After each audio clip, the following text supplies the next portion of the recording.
Another day, another act of senseless political violence in the United States. I really hope that this doesn't continue, and it at the moment feels like there's a bit of a political violence contagion in the United States. The latest example involves 2 ICE detainees that had been killed this morning by a gunman in Dallas. Now, the FBI alleges that the shooter wrote at least one anti-ICE message on their ammunition.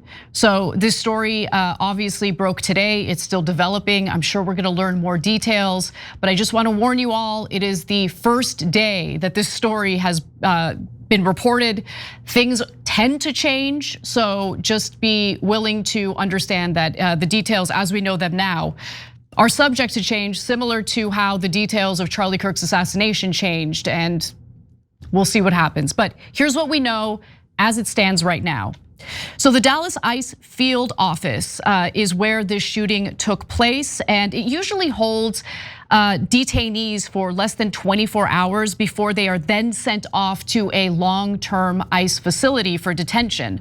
However, in July, the Dallas Morning News reported that families said in recent months that people were being detained in the field office for days and were not provided adequate resources. One woman told an NBC affiliate in Dallas that as many as 30 detainees were being housed in a single cell. So there has been some media attention on this particular facility, and in fact, there had been other acts of violence targeted toward it. We'll get to those details in just a minute. But almost exactly 1 month ago, a man walked into the same field office and claimed that he had a bomb in his backpack. Now, luckily, no one was harmed. This individual was arrested and still remains in custody today. Now, let's fast forward to the shooting that occurred today and the details that we know as the story stands at this moment. 29-year-old Joshua Hahn has been identified as the gunman, as the shooter. And just before 7 a.m. local time, Hahn began shooting indiscriminately at the ICE facility, according to ICE's deputy director. So Hahn is a complete moron who is engaging in a senseless act of violence. And I say senseless because when you're indiscriminately firing your weapon, what do you think you're gonna accomplish with that?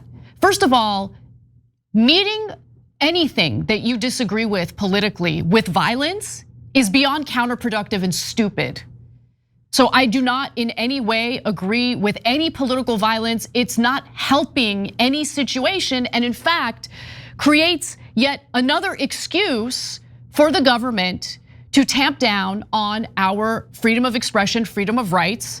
There is never a tragedy that the government is not willing to use for its own purposes. So Hahn is just not helping any situation here whatsoever, okay? So again, just before 7 a.m. local time, Hahn began shooting indiscriminately at the ICE facility, and that's according to ICE's deputy director. Now, Hahn shot across the entire length of the office. Not a single ICE agent was harmed, and I'm happy about that. But what I'm very angry about and very upset about is the fact that 2 detainees have lost their lives, have been killed by someone carrying out an act of political violence as it appears at this moment. It was senseless, and detainees ended up losing their lives as a result. There's another detainee who is in the hospital in critical condition. So when law enforcement found Hahn, he had already shot himself. So the gunman is also deceased, in addition to the 2 detainees who were killed as a result of this indiscriminate firing. FBI Director Kash Patel also posted the following image on X, and if you look closely on the 4th bullet, you'll see in blue writing it says anti-ICE, and so that has been disclosed to the public as evidence that this was a politically motivated attack. And if this person, if the gunman had a problem with how ICE was carrying out their duties, how they were treating detainees, well, he's got a funny way of showing it, considering the people who ended up losing their lives were ICE detainees. So Patel stated that these unspent shell casings with the phrase anti-ICE written on them were recovered at the scene of the crime. And for that reason, Patel wrote that the shooter had an ideological motive. So CNN also reported today that Han voted in the Democratic primary back in 2020, but has not voted since. As far as a criminal record, there's really not much to share with you on that. All we know is that he had been charged with delivering marijuana dating back to 2016, and he actually pleaded guilty. And the Department of Homeland Security Secretary Kristi Noem shared more on X, writing that for months we've been warning politicians and the media to tone down their rhetoric about ICE law enforcement before someone was killed. These horrendous killings must serve as a wake-up call to the far left that their rhetoric about ICE has consequences. Comparing ICE day in, day out to the Nazi Gestapo, the secret police, and slave patrols has consequences. The men and women of ICE are fathers and mothers, sons and daughters. They get up every morning and try to make our communities safer. Like everyone else, we just want to go home to our families at night. The violence and dehumanization of these men and women who are simply enforcing the law must stop. We are praying for the victims and their families, but Secretary Noem understands that they're not just simply doing their jobs. The way that ICE has operated under the Trump administration is very different from previous administrations, and that includes Republican administrations as well. We as Americans do have the right to be aggressively critical of our own government if we see that they are violating constitutional rights, violating human rights. There had been a lot of criticism toward ICE over the fact that in some cases they engaged in raids where they were not uniformed, they were wearing masks, and if you don't properly identify yourself, people are going to be terrified and assume that it's a criminal essentially kidnapping random people off the streets. Now, I'm happy to see that ICE officials are now wearing their uniforms. Listen, I know that they're being met with violence, so if they need to wear masks, fine, but you need to identify that you're actually legitimate law enforcement. Having an open and honest conversation about that is not inciting violence. Inciting violence is when you direct your audience or when you go online and you tell people that you should do very specific violent things to ICE agents.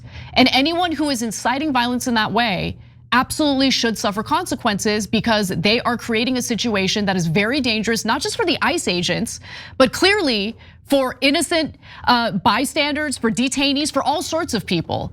And in the long run, could be used in nefarious ways by the federal government to violate and infringe on our First Amendment rights. Political violence is so stupid. Aside from being deeply immoral, it is so utterly stupid. I don't care how angry anyone gets at me for speaking out against political violence. Go ahead and get mad. When has it accomplished anything in the United States? It's just so stupid, it really is. But on top of that, I have a problem with people like Secretary Noem and other government officials coming out and essentially saying, you gotta calm down the rhetoric, don't be too critical of the federal government, of law enforcement. No, if they're doing something wrong, we are gonna be critical. Now, if there's an issue with us being critical of the federal government, well then I really do think that the democratic norms that we've enjoyed in this country really are under threat. But don't fall prey to these types of narratives, whether it's coming from the Biden administration, which effectively censored some of the skeptics involved in what we were hearing about COVID. Don't be willing to sell your rights away because the other side is engaging in rhetoric you don't like. Don't fall for it, just don't. But at the same time, those who are in fact inciting violence, and I think we all know that when we see it, should be condemned because violence doesn't carry any type of, political effectiveness in this country. What did this idiot accomplish other than killing 2 people and taking his own life? So this story is gonna continue developing. We'll see what else we learn about it. But if you wanna talk about dehumanization, Secretary Noem, let's talk about how immigrants have been dehumanized in this country as well, and how many of them have been met with violence by ordinary private citizens. When before the election, you have JD Vance acknowledging the vice president now, but back then candidate JD Vance, acknowledging that they were totally making up that Haitians were stealing people's pets and eating them, because at least it drew attention to the immigration problem in that local community. You can draw attention to that immigration problem without smearing people and causing hysteria and anger and rage against immigrants. So if you want to talk about irresponsible rhetoric, I would venture to say that there's a lot of blame to go around. And in the end, the people who end up losing the most are the American people, as government officials from both sides of the aisle, depending on who's in charge, are just chomping at the bit to censor people and silence them. So don't let that happen. We are allowed and we should be critical of the government when they engage in activities that we find reprehensible or unconstitutional. It's that simple. And we should engage in debates about that, because not everyone agrees, but that's fine. We can debate about it. Inciting violence is something very specific. So if we're gonna go after those inciting violence, that's a different story. You're gonna go after those who are critical of the government, even aggressively so, I've got a problem with that. I did want to give you some updates on the story that we covered at the top of the show about the shooting that took place at the ICE detention facility in Texas. So it turns out that the update to the story, and it is good news, is that originally we believed that there were 2 ICE detainees who had been shot and killed. That number is now down to 1. So 1 detainee has died as a result of the gunman allegedly firing indiscriminately at this facility. The gunman did take his own life though, so that has happened. The other thing I wanted to also note is that it is true that ICE officials have been met with other acts of violence and threats. So according to the Washington Post, DHS recorded 79 assaults on ICE officers between January 21st and June 30th.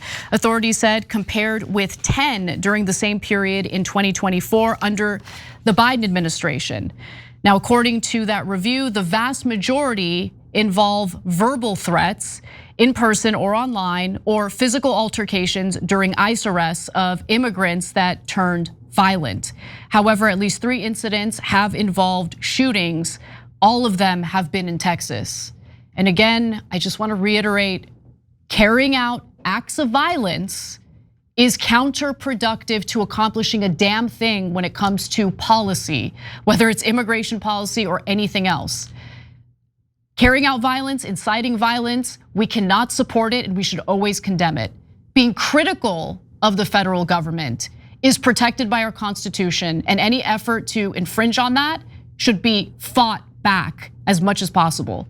Every time you ring the bell below, an angel gets his wings. Totally not true, but it does keep you updated on our live shows.